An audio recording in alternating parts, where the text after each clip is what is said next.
What's going on, everybody? Welcome into episode 14 of Lobbing Scorchers. This is Ari Lillianwall. We got producer Noah here with me. Producer Noah, say what's up to the people. What's up, people? We have one of my most anticipated guests on today. Yeah, we have the second ever guest in Lobbing Scorchers history coming on today, so we're very excited about that.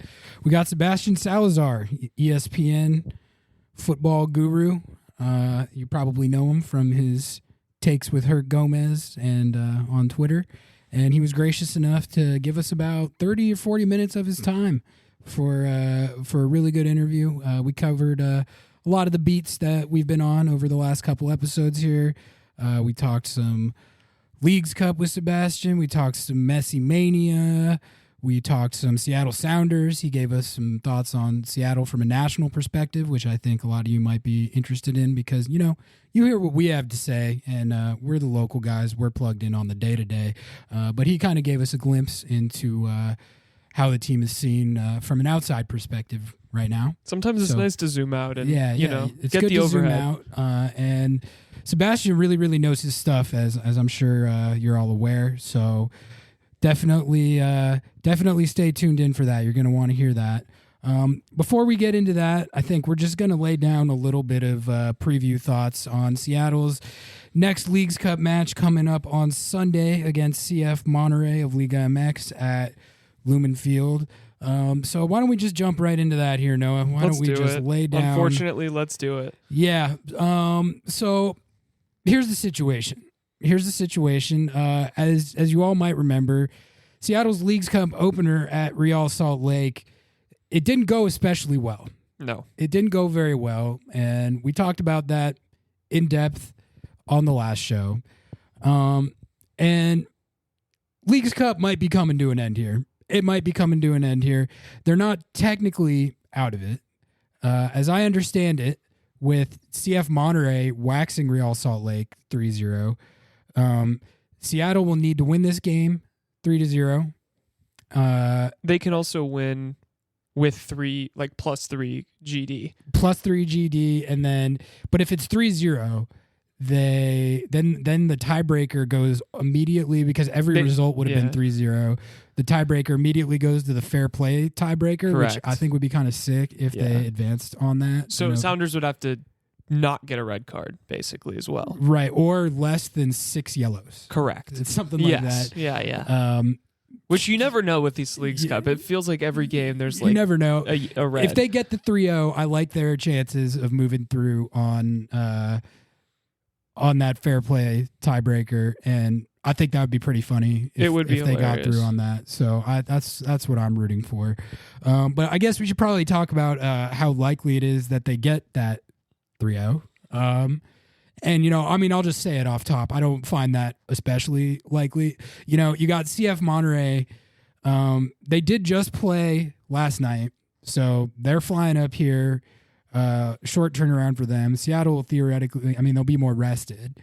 But I could tell you, Sebastian gave us the full breakdown on CF Monterey, but I can tell you this is a very, very good Liga MX team. Yeah. They ran Real Salt Lake off the field just as badly as Real Salt Lake ran Seattle off the field. So that doesn't necessarily mean anything, but I think it does indicate that a 3-goal win over this team, even playing at home, that's a tall order, especially with the form Seattle's been in and coming off the performance they put up against Real Salt Lake. It's going to be a tall order. Okay. So with that in mind, I'm looking for a few things from this game. I think, first of all, they just need to put in a good, solid, competitive performance against this team. Just to bounce back from what happened in Salt Lake, which was the worst performance of the season comfortably. In a season that's had several underwhelming performances, they're coming off their worst one. So they got to bounce back. They got to compete. They got to play well.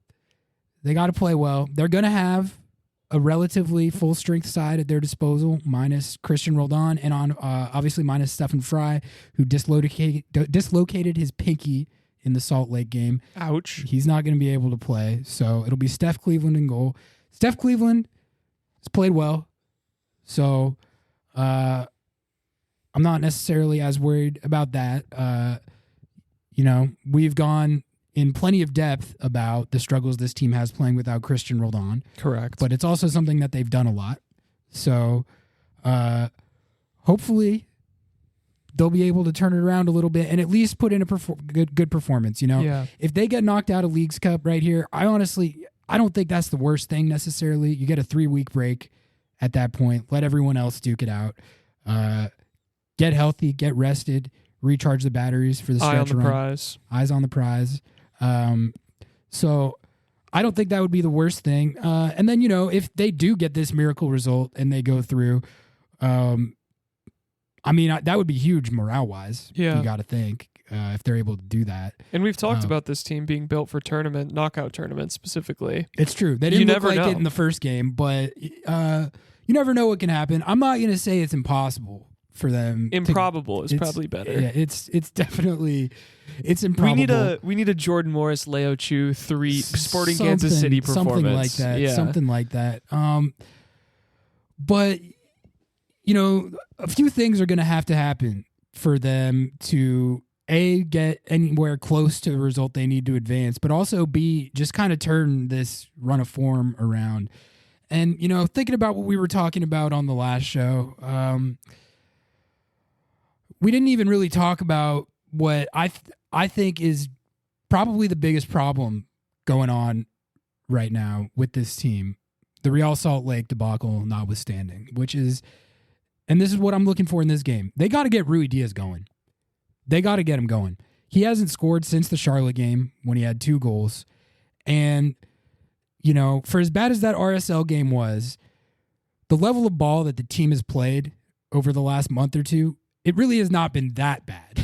No. It's not been that bad. They have played better ball than that, and they're still not scoring goals. Did you know that Rui Diaz and Hebert have combined for 6 goals this year? I actually 6 did goals? know that. Yeah. I did know that. I've been tracking that. That's not enough. No. That's not enough from your strikers. And, we tend to overcomplicate these things sometimes. We've talked a lot about personnel, lineup, substitutions, squad rotation, all of that.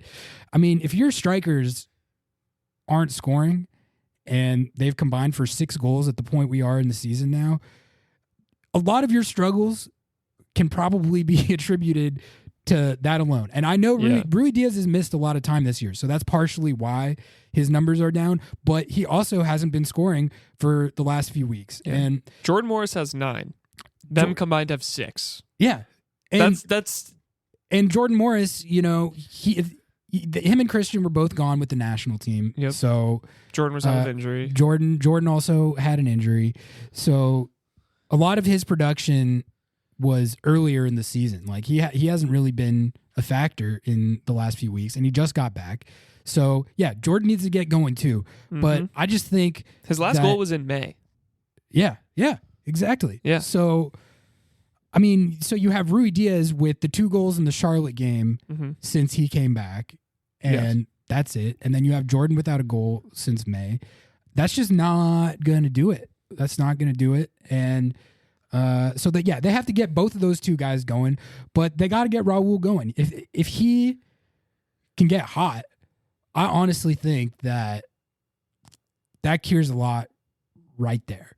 It doesn't matter if you put Ladero at right mid or at the 10, Rusnak at the 10, drop back a line, like whatever the recipe is, the strikers have got to get going. They got to start finishing their chances. They got to start getting more chances, but like the chance creation and the attacking play that the team has put up, I would describe it as probably lackluster and underwhelming, but honestly, actively good at points. There's been games where it's looked good, and they still haven't scored goals. So if this season is going to turn around, forwards have got to get going. Jordan Morris has got to get going. And honestly, this game against Monterey is a good spot to do that. If you crash out of Leagues Cup, but Raul scores, Jordan scores, the team's generating chances, you at least have something to build off of.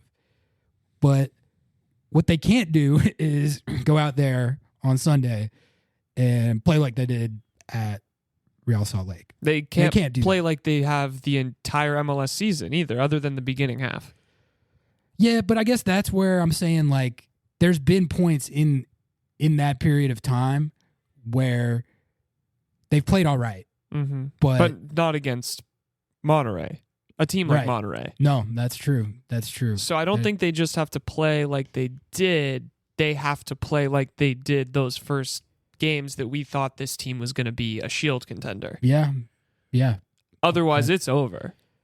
Monterey's probably going to... I mean, the only thing I can think of is, maybe they put it in on Wednesday, and maybe they're rotating, maybe they're a little tired. That's one thing that you can hope for, I guess. But I definitely wouldn't count on that. They're really, really good. And they're going to be coming at Seattle, so they get no break here. Yeah, no. It's like, if you think about it, Seattle got boat raced by RSL, and the RSL team that just boat raced Seattle got absolutely boat raced by this Monterey team. Correct. So, I mean, and whatever gap there is between Seattle and RSL at the MLS level right now, which in that game RSL obviously looked much, much better than Seattle. Mm-hmm. There was that much of a gap between RSL and Monterey, so that just it doesn't bode especially well. And not to bam in some more nails in this coffin, but no more Roldan. Roldan at least played in that. Granted, he didn't have the best game, but he played in that RSL match. He did. I don't know how much to read into his performance before he had to get subbed out. I mean, we were talking about this with Sebastian a little bit, but I mean, him and Jordan were both just getting back into the fold. Yeah.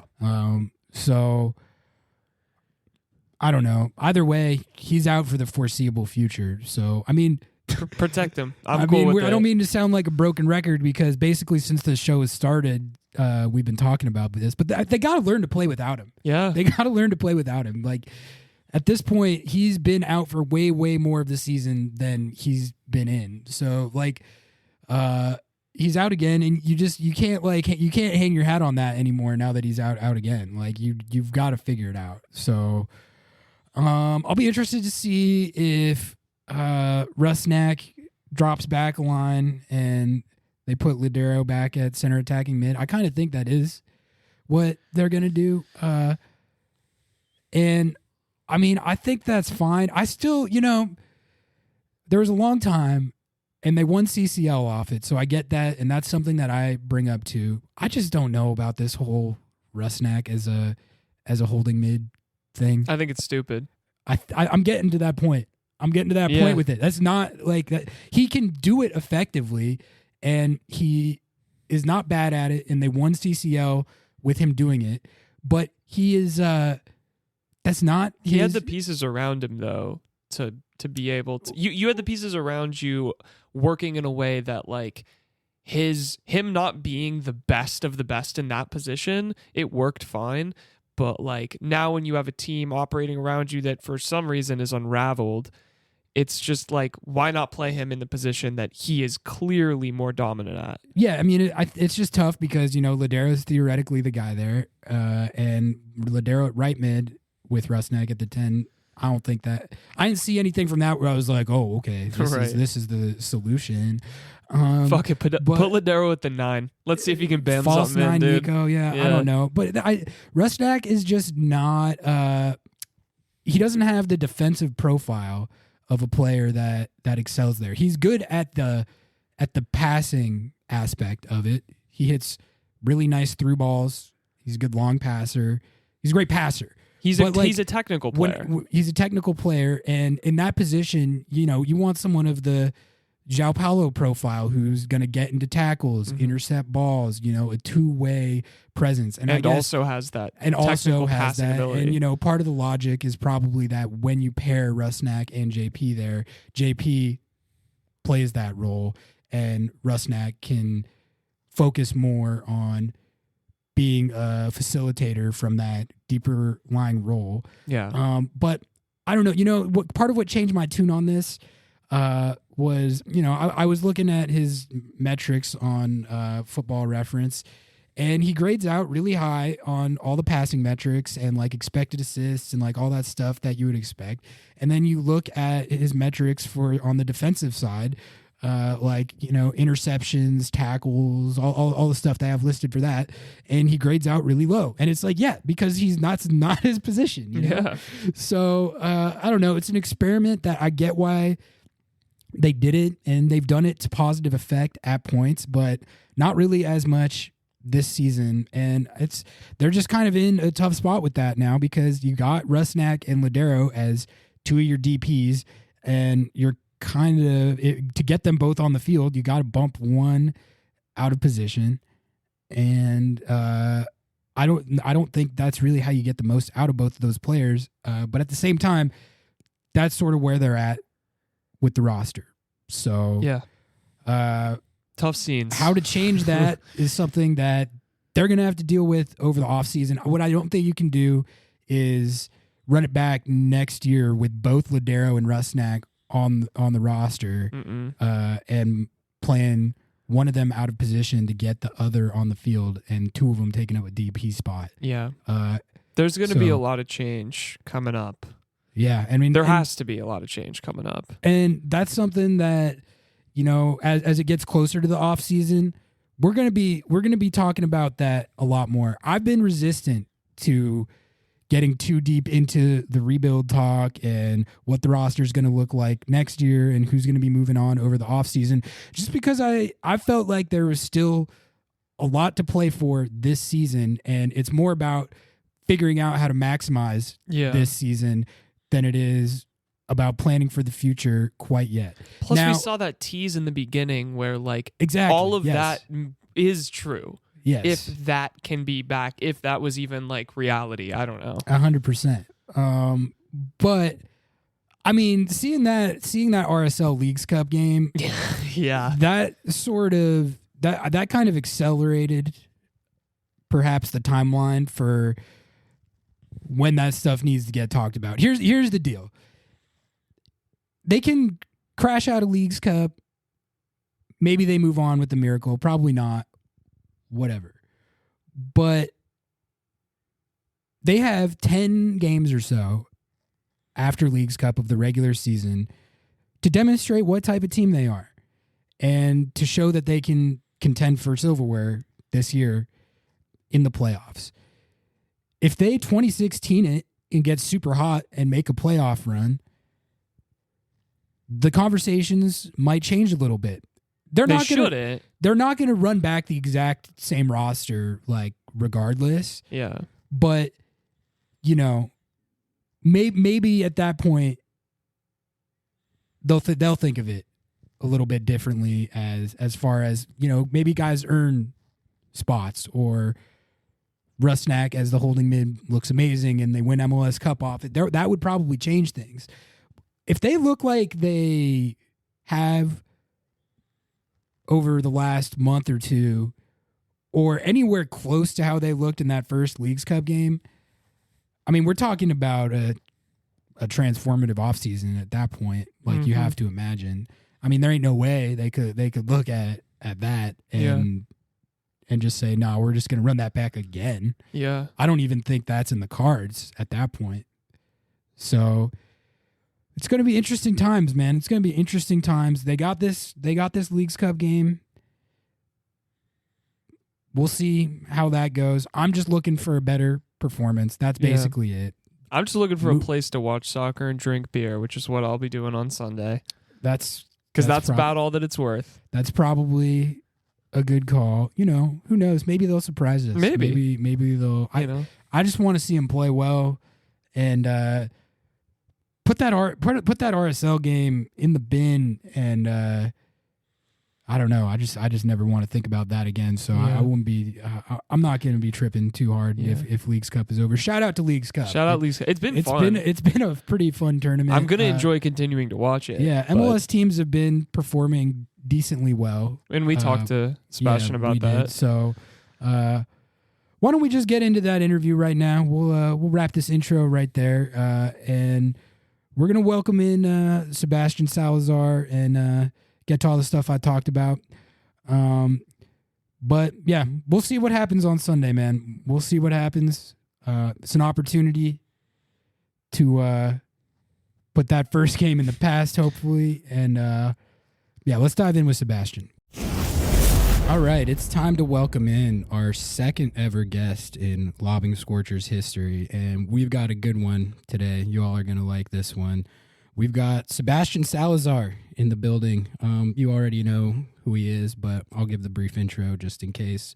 You can catch him on ESPN, ESPN FC, Futbol Americas on ESPN Plus, laying down takes with Herc Gomez very frequently. We love Herc on this show. We love Herc. MLS Cup winner.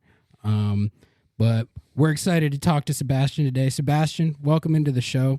Thanks for coming on, man. How's it going? No, great to be with you guys. Thanks for the introduction there. Yeah, Herc's other half, as a lot of people say, or his official photographer on the road. Everybody's like, hey, let me get a picture with Herc. Will you take it? So, yeah, man, glad to be on with you. Glad to be on. I know there's a lot of love for Herc in Seattle. There is a lot of love. We love our Sounders TV segment on Futbol Americas. Yeah, I think people forget sometimes the role that Herc had on that 2016 MLS Cup team. You know, he came in partway through that year, and he actually provided a lot of leadership in the locker room, and the young guys really always spoke highly of him. So yeah, we love Herc here. I'm a Sebastian fan, so yeah, there's kind of two me. camps to it. There's two camps to it. I'm a journalist guy, so I'm there? like, you know. Journalist is a big word to use with me, but I'll take it as a compliment. Take giver. I'm a take giver too. So there you go. Sebastian, we had a few things we wanted to hit with you here today, but we'll lead it off with Leagues Cup because, you know, that's the big thing going on right now. MLS season's on break. Everyone's playing in it. There was another slate of games last night. And so I guess to start off, we just wanted your thoughts on this tournament so far. You know, what I'm looking for in a tournament like this, you know, whether it's CCL or now we've got this expanded edition of Leagues Cup, first year they're doing it like this, you know, how does MLS measure up and how are we doing against these Liga MX squads? And, you know, so far we've been doing pretty well, I think. There's been a few results that have kind of raised my eyebrows. You know, Tigres and Club Leon and Monterey all won last night. But then you had a couple more one-sided results in favor of MLS. New England Revs won 5-1. Philly Union won 5-1. Minnesota United had a game where they won 4-0, even though they were down a man.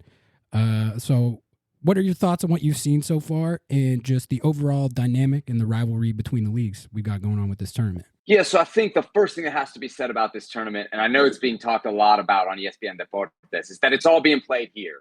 So when you want to look at it as a measuring stick between the two leagues, I think, you know, it tilts it pretty far one way.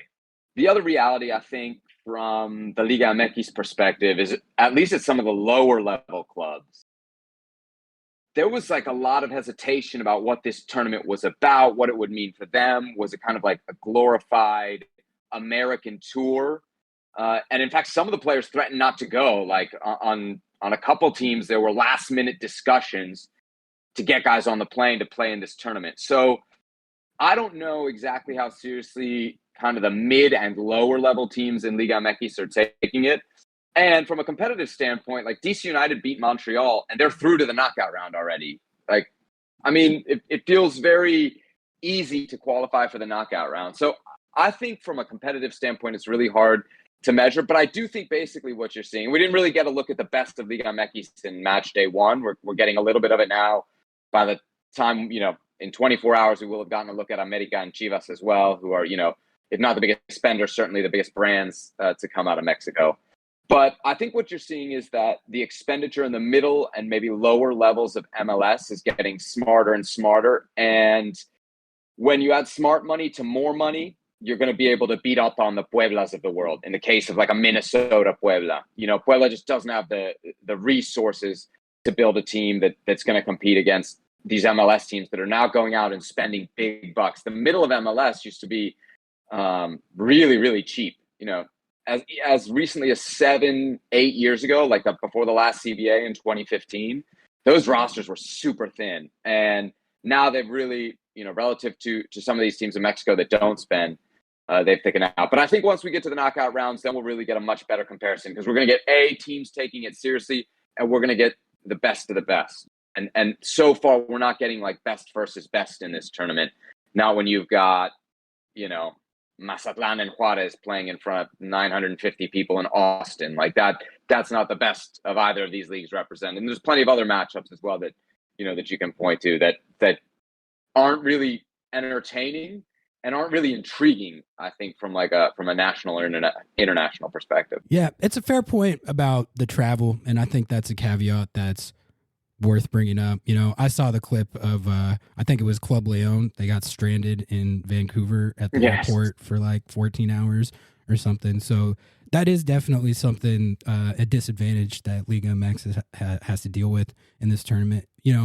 At the same time, I kind of feel like I hear so much from Liga MX fans and media about how much farther ahead they are of MLS and how much better that they always are. So I'm like, oh, you can't handle a little travel?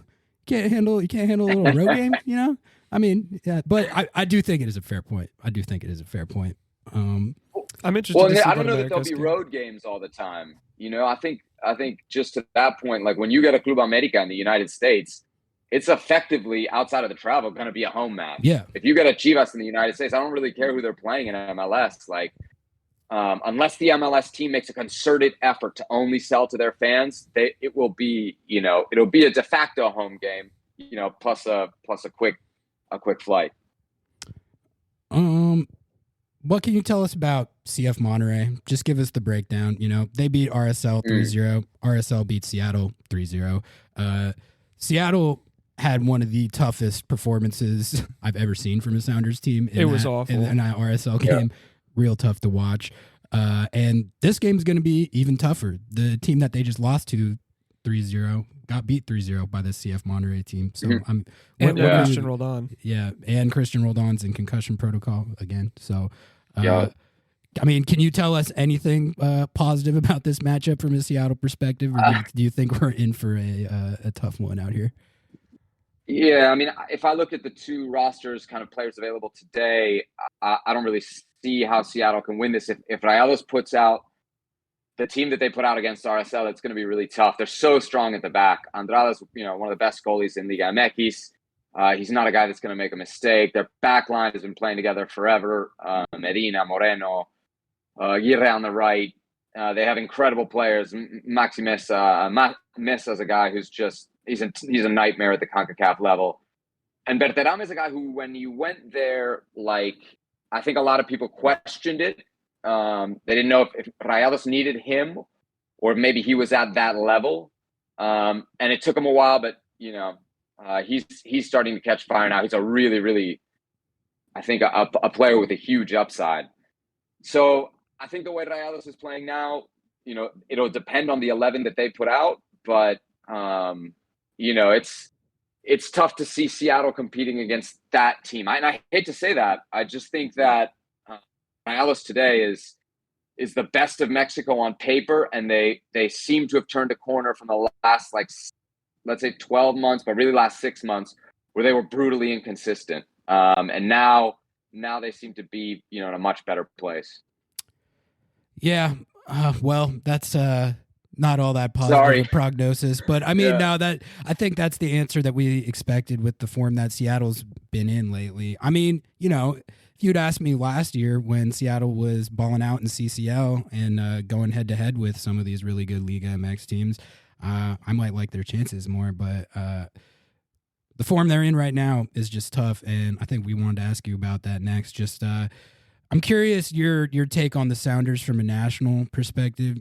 We follow it locally every single day. We talk about every single game, so we're super plugged in. So we we see everything. But I'm curious from the outside. I think the question people are asking out here at this point is, did they wait too long to rebuild? It's an aging core, and it seems like they might have waited too long to hit the reset and move on to the next cycle. And it's something that I go back and forth on because I think you earn equity in winning trophies. Guys like Nico Ladero and Raul Ruidiaz and even Brian Schmetzer, they've put so much silverware in the trophy case that I think, you earn equity from that. But it might have been a situation where they waited too long in this cycle to move on. I think it's fair to ask. So I'm wondering what you think, how you see that from the outside and more national perspective. Yeah, I mean, anytime you have a team that's super successful, it is the big question is how long do you hang on to your guys? And that's, made more prominent in MLS. Like, I remember Herc telling me stories after they won MLS Cup in 2016, guys getting the call on the plane back about getting cut because of the roster restrictions. So as you perform and as you have to pay guys more, not only is it difficult to know when to cut guys for emotional reasons, but there's a huge financial pressure on MLS teams, in managing the roster and then trying to compete with other teams that are spending more, especially in the international space. So, you look at the team and Raul Ruidiaz is not a bad player. Like, these guys are not necessarily past it, I don't think, from an MLS productivity level. But I do think we're on the downside. We're on the downside of what this team is capable of when we talk about getting trophies without a significant, kind of overhaul. I think the rest of MLS is getting better. That's the reality. I think that this kind of run for the Sounders starts really in 2016, right? From nothing that summer. And we're now 6 years into that. That's an incredible run at the top. And by the way, the team's not bad right now. What do you got? It's 5 points off the top of the West, or fourth, like that. Fourth in the West, 1.5 points per game. So yeah, I mean that's not terrible, especially by Sounders standards early in the season. But I do think when I start to look at the teams that I have seen play the best this year, Seattle's not in that conversation in a way that even when they were not producing good results early on, you still kind of felt they had in them. Right. And now I see other teams in the league that I say, okay, that team's in tier one, and maybe the Sounders haven't, other than their history. And I know I can trust these guys, and there's that emotional kind of when the games matter, I know they're going to step up. I know they're going to take it to another level. But if I'm just basing it on kind of what I've seen this year, it's hard to really say that, that this team is one of the best in the league right now. And right now, the other caveat there is right now doesn't matter. It's July 27th. It's never mattered if you're the best in the league on July 27th. True. The performance against RSL was just alarming. Seattle wasn't competitive, and that's just something that we're not used to seeing from a Seattle team. There's usually a baseline of that we can expect, which we talked about on the last show. But I think, if you look at the table, 1.5 points per game, fourth in the West, they're still in it as far as league play goes and making the playoffs. But I think the deflating thing was just how listless that performance at Salt Lake really was, just compared to what we're used to seeing from a Sounders squad. Yeah, I'll admit I didn't catch that game in its full. I just saw the highlights, but I'm looking at the lineups now, and it's clear that the lineup suggested they were going to take it seriously, right? I mean, that's what you're telling the team as Brian Schmetzer when you put that lineup out there. I think there's probably a couple things to look at here, not to excuse the listlessness, but to explain it.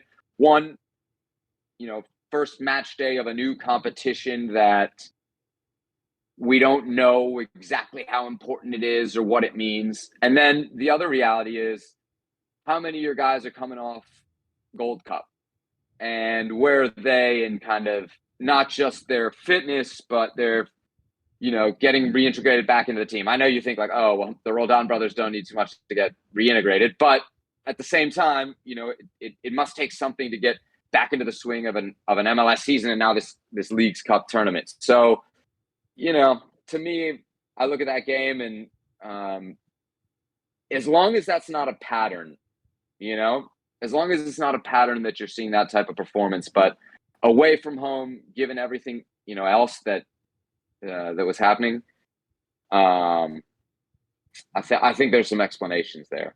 Yeah, and they never win away at RSL, so Never, that's never. true too. Yeah, but that place is really tough. Like it's tough. people don't think of.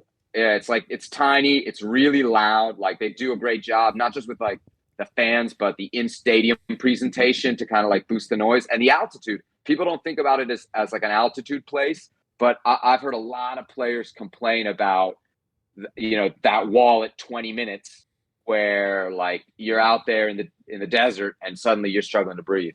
Yeah, people don't realize too. I've heard a lot of players say that RSL fans are like the rowdiest in the league in terms of heckling. Yeah, like, I don't know. I don't know how much that affects games, but that's something I always think that's funny when I hear that, because I'm like, you wouldn't expect RSL necessarily to have the craziest fan base, but Stefan Fry says they're always coming at him.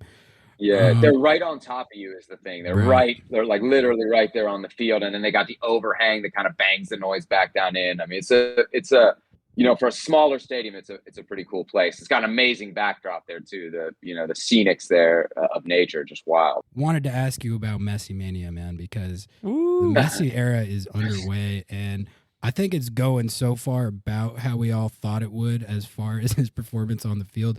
It's been pretty phenomenal to watch. He's scoring goals for fun. And I just think, it's probably to be expected, but just how staggeringly different Inter Miami looks with him and Busquets in the fold. I wasn't even really like when it was announced that he was coming too, I was like, oh, okay. Like one of Messi's Barca boys. Like, I don't know. Maybe he doesn't have much left in the tank, or this is kind of a side story to it. And then you watch him take the field and you're like, oh my God. Like this guy is a footballing god in his own right. So from what you've seen so far from Inter Miami and after that Atlanta game, I mean, do you think anyone's going to be able to stop that team with those two guys on the field? Because you got them out there with like Robert Taylor and Noah Allen, and they look like 2019 LAFC. Yeah. So Robert Taylor banging in like goal of the week goals just out of nowhere. He looks like Mbappe. Like It's just crazy. It's crazy how much those two guys elevate everyone else on the team, no matter who it is. Yedlin looks in his prime again. Yeah. Totally. Yeah, it's funny. It reminds me, of my DC ways of DC United in 2018. They were like god awful, terrible. Rooney shows up and suddenly everybody's much better. And on top of that, a guy like Lucho Acosta, who now we see is a legit MVP candidate, went from like pretty decent player to, the best player in the league, it felt like for 6 months at least, because he was the guy that kind of Rooney chose as his new running mate. Obviously, I love the point about Busquets because it gets buried, right? It's like the third or fourth paragraph in the Messi story, but he's really like the gas to the Messi engine. I don't know, like as soon as they go on, I think it was the first connection between them. Busquets turns and it's almost like a no-look, seam-splitting pass to Messi that puts him perfectly in stride onto his left foot at the D, right at the top of the area where you've seen this dude score 1,000 goals before. It feels like it. And I think the shot got blocked. It was a good play by the Cruz Azul defender, but it really tells you how important that connection is, right? That those two guys are gonna bring something magic. And when Inter Miami put them on in the 53rd minute, whatever it was when he went on, it was like someone flipped a switch. Yeah. And this team that had looked, for me, and I watched them a lot because I'll be honest with you, they were a good punching bag for a long time. A team that got caught cheating, that still didn't make the playoffs. Big name owner in David Beckham. Call themselves Inter Miami, but play in Fort Lauderdale. That's a good punching bag for us on Futbol Americas. I watched them a lot, and they weren't just statistically and in the standings the worst team in the league. They looked the worst team in the league on the field. And now, just based on these 100 minutes that I've seen, I don't know that I've seen another team in the league look better this season. I mean, that's the swing that these two guys have made. And it's really, it's so much fun to watch. And I don't think we're done, right? Like Jordi Alba's coming. Luis Suarez, it feels like it's going to happen, if not this window, the next. Every time I was saying this the other day on the show, every time I open my phone, it's like Gremio says no, now Gremio might do it. Yeah. But they're also doing what Atlanta United did, which is they're tapping into the Tata Martino Rolodex. They just signed a Paraguayan midfielder who's going to shore up that, the midfield, the center of the midfield. They're linked with a Argentine, like young attacking prospect who everybody's really excited about down there. Those are the dudes that Tata Martino brought with him to Atlanta United, and that's why they won. That's why they were great. So I really think that in the long term, they're going to rack up about every trophy that you can play for, as long as everybody, stays healthy. And in the short term, even, like, nothing's impossible. They could win Leagues Cup. They very well could win the Open Cup. They're 90 minutes from a final there. And honestly, I know that the number of points that they have to get per game, it's got to be like, I don't know. It's like 20. 2.5 points per game. Yeah. Yeah, to reasonably get in their last 12 games. I don't see why this team playing this way with the improvements that we know are coming couldn't get that. And then once they're in a knockout tournament, like, who at MLS wants to play them? Because again, to the point about the Liga MX, big brands that come here, if Messi comes to your stadium, it's not your stadium anymore. It's a mecca for him. And so everything becomes around him. And if what happened with Atlanta United the other day is any indicator, as much as Messi coming to, and this is something I also saw with Rooney here, and I'm just imagining it's on a much greater scale for Inter Miami. Like, not only do the dudes that are going to training with him and playing with him, like, do they step up their game because they don't want to disappoint that player, but I think on other teams, there's an awe factor. There's we're watching this happen, especially the first time you play. And that, I think, is something that it might explain what happened yesterday or the other day with Atlanta United.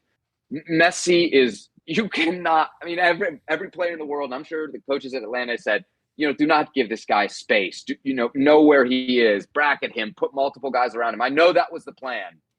And, in the first 25 minutes, he scores 2 goals, and their goals were he has acres of space. I can only explain that by professional players turning off because they're in awe of something. And if you run into him for the first time in the playoffs, good luck. Good luck. You're going to need it, I think. I was going to ask you about that Atlanta United game plan, because I think you're right. There probably was an element of that, but like they were also playing like a super high line, throwing numbers forward at the beginning of the game. And then, Messi and Busquets just had all the space in the world. And I'm like, you cannot. I mean, I don't think there is a good game plan for defending those guys. But like, I don't know. Yeah. What did you think of Atlanta's tactics in that way? Well, I think they showed everybody the blueprint for what not to do, especially when you think about adding Jordi Alba back in there. It's like a left back who is just an A-plus player, not just linking up with Messi, but when it comes to build up. So if you're going to press a team, and by the way, it worked a little bit against Cruz Azul. Busquets did make a mistake, but he's coming on as a sub there, first time on the field. He's not going to make many of those mistakes. But if you're going to press a team that can play out through Busquets and Alba, I mean, you're playing with fire, especially with the high line that they were doing. So I guess my theory then would be the way to defend this is the exact opposite, is to do what everybody did against the great Barcelona teams when they were at their pomp, which was really drop yourself back into 2 lines of 4 and work to draw them in, have them ping it around the box and hit them on counters and set pieces. And I think that's the way. And some MLS teams are going to have to humble themselves. Some MLS coaches who like to play a certain way. But if you want to press and you want to run at this team, you better not just create turnovers, but you better finish them. Because if you're pressing and not taking advantage of the few chances that you might create trying to get the ball off these guys, it's not like will they burn you? It's how badly will you be burned? And that's what happened to Atlanta United. They were burned very, very badly, very early in that game, and it was over. And you don't want to find yourself 30 minutes into a game and it's over. No, yeah. I mean, Inter Miami right now, it's electric every time they're on the ball in attack. Like that game was fun to watch. Must watch TV. We're gonna grab a U.S. Women's World Cup take from you real quick here, and then we'll let you go. So 2 games for the USWNT in the group stage so far. A 3-0 win over Vietnam, and then 1-1 against the Dutch last night. And what I wanted to ask you about is just we were talking about it, but the U.S.'s spot as the top dog seems like it's under siege a little bit more than I can remember in recent times.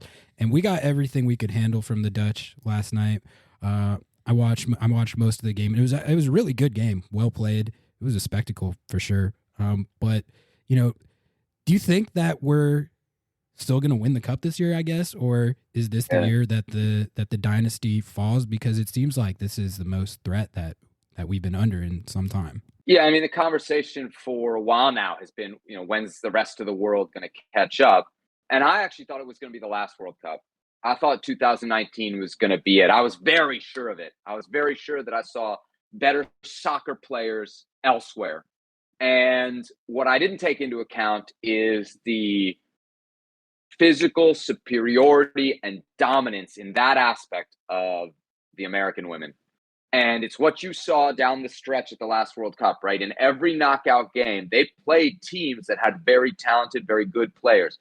And they physically wore them down and dominated them. European team after European team after European team, just at the end of the game, could not handle the U.S. women's national team. What's interesting is the Dutch manager, just before this game, was talking some trash.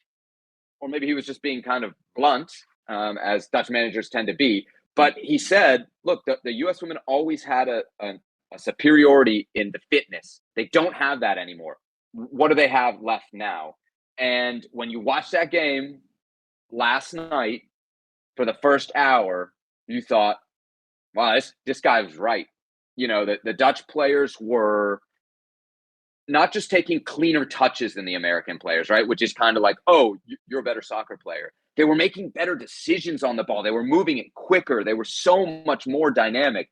And it was to the point where I was like, okay, this is really a bad indicator for what's to come later in this tournament, because this Dutch team is not the best version of this Dutch team, and they're definitely not the biggest threat in the tournament to the United States. They're not the team that plays the best. There are other teams that play better. And then kind of what usually happens happened. It didn't happen to the extent of the U.S. coming back and winning the game, but they could have. They got a set piece and a gutsy play, an I want this more than you do play from Lindsey Horan, gets them level, and then a little bit of the switch gets flipped, and you see what this team could be. They're roaring forward. They got players pouring into the box, 5, 6 at a time, a team that for the last 2 years, really going back to the Tokyo Olympics and beyond, has lacked not just, dynamism, but really finishing touch in a critical way. Started to look like, hey, this team is creating quality chances that are going to go in. They didn't finish them, but I think there's something in that last 30 minutes that says, this team still has it in them. I think the big question is, does the manager know, with the players he's got, how to take this team to the next level in this tournament? He still has huge questions in his starting 11. And based on last night, I have to wonder if he knows how to manage his bench. He brought Rose Lavelle on at the half because he had to, because the team was desperate. And now I think, you whatever her physical situation is, she has to play every minute possible the rest of the way, because without her, this team is not going to beat the best teams in the world. And to not make another sub, to leave Alyssa Thompson, who's just incredibly dynamic player on the bench, to leave Lynn Williams out, who has been scoring goals in the NWSL for not a decade, basically, to leave Megan Rapinoe off, who, at the end of the game, when you need a goal, and a goal would have been important last night, by the way. Winning that game means you're going to win the group, means you definitely avoid Sweden, most likely, in the next round. You don't want Sweden in the next round. You don't want that. You don't want to go into the bracket as a second best team. 9 out of 10 times, that's going to make your journey to the final not just a little bit harder, but a lot harder. So it was important to get the win last night, and to see the manager leave all of that firepower on the bench with the game tied, for me, raises questions if, considering they only won 2 out of 6 games under him at the Tokyo Olympics. I think this is a fair question, whether he knows how to get the best out of this team. And he's got to figure some things out quickly, because they'll be favorites against Portugal, no doubt. Like, even if they don't play their best, they'll probably win. But you get to the knockout rounds, and especially you get to the quarterfinals, it's going to be a coin flip game. And if he doesn't know what the best center back pairing is, which if it's Julie Ertz, like, whoa, a player who hasn't played that position for the national team in 4 years is just going to slide back in. And up top, Alex Morgan, Trinity Rodman have not scored yet. And, those players score everywhere else that they play. So when I see this, I really worry about the decisions and kind of how confident Vlatko Andonovski is in the 11 that he's putting out there. He started Savannah DeMello last night. I mean, so he started the same team twice, back-to-back games, which tells me that that's what he believes is his best lineup.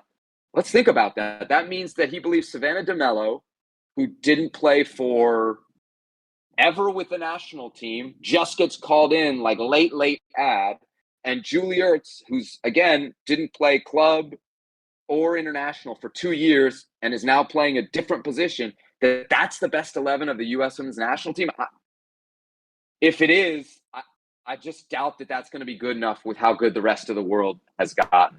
I think you're not setting players up, you're not setting the team up in a way to succeed if that's the best 11 that you've not really been working with for the last year and a half. Yeah. Sorry, long answer. No, that was great stuff right there. I'm late watching that game. Great stuff right there. Yeah. I mean, I've been feeling for a while that I don't really know if Vlatko knows what he's doing, or, like you just broke down, what the best lineups are. He plays players out of position, like the Crystal Dunn thing has been going on for a really long time now. Like, he didn't start that, to be fair to him, but yeah. That is true. Yeah. That is true, but he also hasn't solved it, so it's just crazy that we're still the Christian Roldan of the women's national team. Yeah, we were talking about it because the Sounders do the same thing with Christian Roldan, where he just the U.S. does, and the U.S. as well, yeah. Where there's just never a set position. But I guess if I could get one more Women's World Cup take from you, so we were talking about. It's pretty exciting to see the young guard coming through, like like Trinity Rodman, and then Sophia Smith is the one where I just think the upside with her is through the roof. So what's your opinion on this young guard coming through, and what players are you kind of looking at to see if they can break out or start showing the upside that we all know that they have with this future generation? Yeah, I'll start with Trinity Rodman because, again, I'm based out of Washington, so I get to see her a lot, and I've got to see her progression a lot with the Spirit. She's just a really fantastic player. I think she's going to be a stalwart in the national team for, the next 5 to 6 years, which to maintain a kind of starting spot in this national team for that long is a really significant achievement. That's kind of where I see her ceiling. There's another player when we talk about really young guard that I think is worth mentioning as well. That's Alyssa Thompson. I've only had the chance to see her play a few times because she just joined the National Women's Soccer League straight out of high school with Angel City. But in terms of physically, and I'm really talking not just speed, but quickness and explosive quickness and jumping ability. And she is, to me, the most exciting player in the pool. And the fact that she already has some of the attacking skill, quality, finishing ability, creating ability that will surely only grow, right, as she fine-tunes her game. I think she could be a player that physically dominates the game, and those players are really exciting. But I'll finish on Sophia Smith because she's the one that for me has the highest upside, and that's the one, if you look at the next gen of U.S. women's national teamers, is the Ballon d'Or candidate. And when I look at her game, I don't see a problem. At 22 years old, right, she has an incredible finishing ability already. And she has all this pace. And usually that finishing ability comes later, right? You see young players with pace and the ability to get themselves into really good opportunities. I'm thinking of somebody like Vinicius Jr., right? Who for the first 3 years of his career is labeled as kind of a guy who just can't finish, like has no end product. And now we think of him as one of the best players in the world.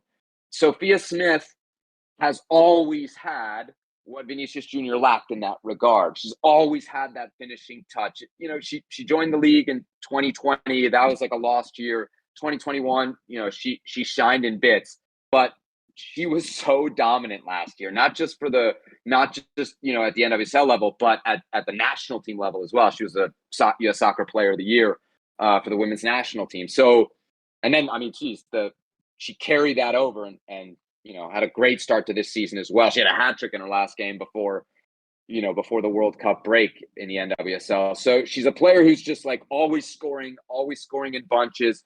She's only going to get better. And what would be really interesting for me with her, because we saw Trinity Rodman had that great year and the NWSL locked her into the biggest contract ever, first, $1 million contract in NWSL history. I'm very curious to see, especially as the link between U.S. soccer and NWSL kind of further and further dissipates, and the link really between the national team and the NWSL, you know, kind of loosens up. If Sophia Smith would take her game to another level by going to Europe, I'd love to see her at like a Barcelona or a Manchester City, one of the real best teams in the world, and that might be the ticket as we talk about like the rest of the world catching up. That might be the ticket to reestablishing dominance, or at the very least, making sure that the rest of the world, if they have caught up, don't pull away. Is we got to get our best players playing the best soccer against the other best players in the world who are now in Europe and getting the best coaching. I've been talking to some pretty big name like European coaches over the last year and a half in the women's game, and I always like ask them about NWSL, and it's very clear to me the best coaches in the world do not want to be in the NWSL. They want to be in Europe. They want to be at those big clubs. They want to be playing for Champions League. And so I think if that's the truth of the coaches, it's probably the same for the players. So Sophia Smith's kind of the first person on that list, but there's a lot of them that I think, over the long term could be benefited by time in the European club game. Sophia Smith is so good, man. It's phenomenal to watch. Yeah. When I think about Trinity Rodman, I feel like she's less polished. Like the talent and the upside is crazy, but she's not as polished yet. But then you watch Sophia Smith play. Like I was watching her play for the Thorns when they were in Seattle, and she's just different. She's just it's different to watch her play the game. We're going to let you go on that one right there. Sebastian Salazar, thank you so much for coming on Lob and Scorchers, man. We really, really appreciate you giving the time for a relatively new upstart podcast like the one we're working on here. Super awesome to have you on. Great takes. Anything you want to plug? Yeah, if you want to plug your socials or all the work you're doing, feel free to let it rip right now. Yeah, so we got a bunch of Women's World Cup specials going on over on ESPN and ESPN2. They're letting us do some soccer studio work on the linear side of the television, which is always nice. We'll have those, I think, on August 2nd, 5th, kind of around the women's national team games for the U.S., usually kind of a preview. And then on Futbol America, as we're kind of cranking it up, we're going to like 3 days a week over the next couple weeks. Just check Herc's social is what I would tell all you folks in Seattle, because I know everybody follows him. He's always tweeting. We used to do the show kind of Mondays and Thursdays, and then what we learned at the World Cup was that you just, no matter if you're on the platform that's broadcasting it or not, being live after the games is the best. It's the way to kind of generate the most interest. So our strategy this summer has been like, okay, we'll go after the women's national team games, we'll go after the Gold Cup games, as you guys saw. So if there's a big game, just pop on ESPN Plus afterwards, and there's a good chance that we'll be on over there. Awesome. Well, thanks again, man, for coming on. We really appreciate it, and hopefully we can do it again soon. This was fun. I'm sure our listeners are gonna love hearing your takes on everything. So yeah, hopefully we can do it again. But until next time, thanks for coming on, and good luck with everything you're working on, man. Much appreciated. No, man. Thanks for having me. Always great to talk to folks from Seattle. I know whatever I've said will definitely generate some engagement. I know that. All right. Thank you so much to Sebastian Salazar for coming on for that and generously giving his time to us here on Lobbing Scorchers. That was a great interview. Had fun talking ball with him. The man knows what he's talking about. One of the best national pundits out there right now, 100%. So awesome to have him on the show. Hope you guys enjoyed that. And we're going to be trying to line up some more guests like that in the future here. It's always fun kind of getting a new perspective from someone who we might not talk to on a regular basis. So good stuff, and thanks again to Sebastian. And we'll call that a wrap here on episode 14 of Lobbing Scorchers. Keep rating 5 stars. Toss us some reviews. Toss us some more reviews. We've got like 6 or 7 reviews up on Apple Pods right now, but we could use more. I know that helps with the algorithm and the support. So yeah, if anyone wants to help us out with that, that would be much appreciated. We're on our knees begging. You just can't see it. Tell your friends, tell your parents. Tell Sebastian Salazar. Yeah. Tell everyone you know. And until episode 15, we out. Peace.